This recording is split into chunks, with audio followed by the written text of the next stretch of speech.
Salut les amis, alors aujourd'hui je vous propose un petit essai très rapide de ce NX300H qui m'a été prêté par la concession Toyota Lexus STA à la Verrière dans les Yvelines. Donc ça va être un essai rapide, on va faire un petit tour en statique pour voir la voiture, essayer de voir le maximum de détails possible en peu de temps, et puis on va rouler un petit peu. Alors personnellement je suis pas un gros fan de SUV, mais celui-ci je le trouve quand même bien réussi, bien élégant, il y a des belles lignes.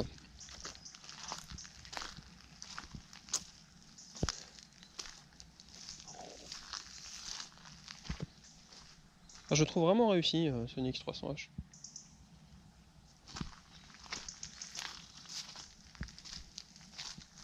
Après il y en a d'autres que je trouve chouettes aussi, enfin,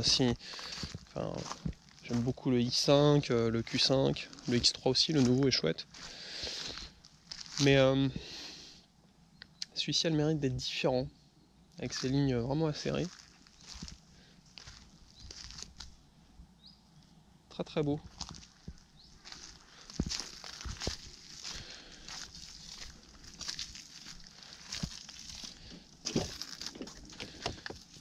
Alors, à l'intérieur, comme d'habitude chez Lexus, c'est beau, c'est bien fini, c'est bien assemblé.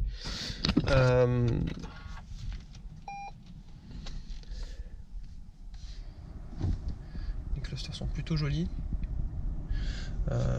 Comme sur l'IS, quand on joue sur les modes de conduite, ça joue avec ce qui apparaît sur le cluster. On a un bel écran pour le système multimédia.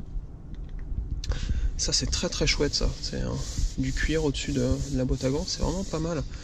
Le plastique du dessus de la planche de bord, il est beau, il est moussé, il est plutôt mat. Du coup je trouve ça vraiment chouette par rapport à l'IS. Ça c'est pas mal aussi, ces petits inserts. Donc là on a tous les boutons liés à la clim. Siège chauffant. Je le découvre en même temps que vous. Donc les différents modes de conduite.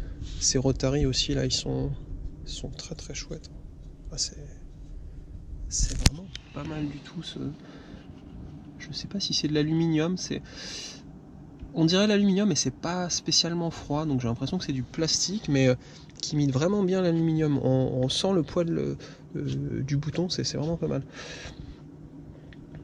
Là c'est une phase 2, donc vous avez le nouveau système multimédia. Alors j'ai essayé de jouer un petit peu avec rapidement, c'est effectivement beaucoup plus réactif et ça a une ergonomie bien supérieure à celle de la phase 1. Ici il y a un vide-poche sous la coudoir. Là il y a aussi un petit espace, avec un miroir, c'est rigolo. Ça c'est bien pensé, ça c'est pour poser son poignet pour jouer avec le petit trackpad, avec la petite interface de commande.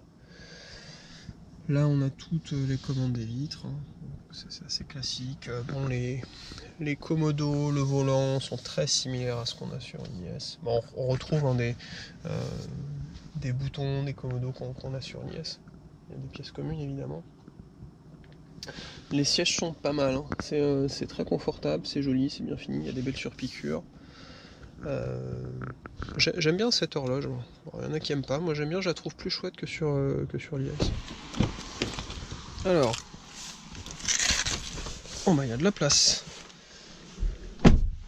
Alors il y a quand même pas mal de place. On est assez bien. Il y a de la... Moi je suis en 1m80, j'ai vraiment de l'espace au-dessus de ma tête. C'est assez grand. C'est assez grand. Je m'attendais à quelque chose de plus petit.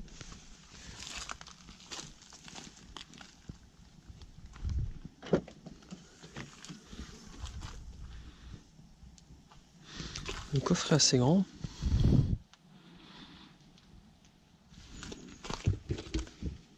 Ah oui, en plus il y a un petit espace en dessous.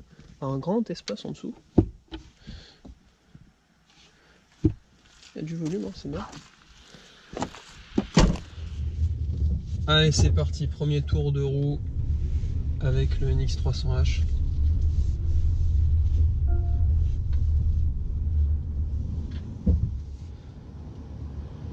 Alors déjà c'est très très silencieux, hein.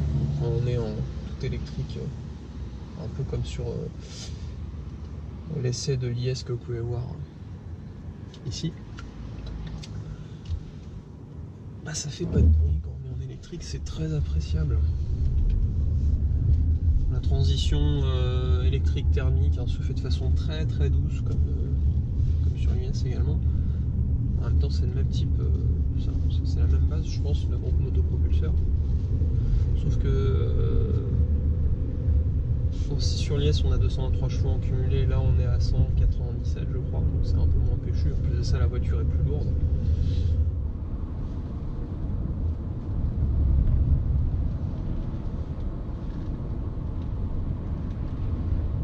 Alors c'est un SUV, hein. Donc ça pompe, ça prend du roulis. C'est pas ultra sportif dans la dynamique, on va dire. Mais c'est quand même très confortable. C'est le mode sport, on va essayer de passer en mode sport pour voir ce que ça donne. Mais ça change pas grand chose.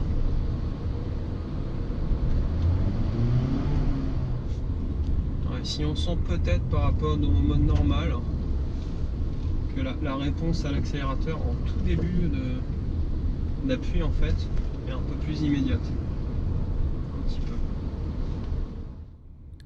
Assez curieusement, j'ai trouvé que l'effet patinage de la transmission par train épicycloïdal était plus marqué sur cette auto que sur l'IS300H.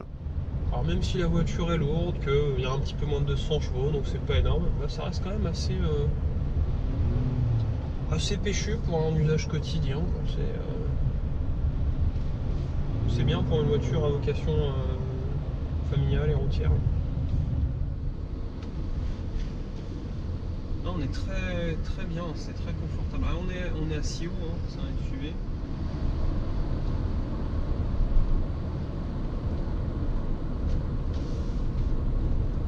Ça filtre quand même très très bien les imperfections de la route. Si je passe sur le petit petite partie avec les petites briquettes là au sol, on ne sent rien du tout. On entend le bruit de roulement sur le train, enfin sur les roues qui sont à gauche, mais on sent rien, on sent quasiment rien.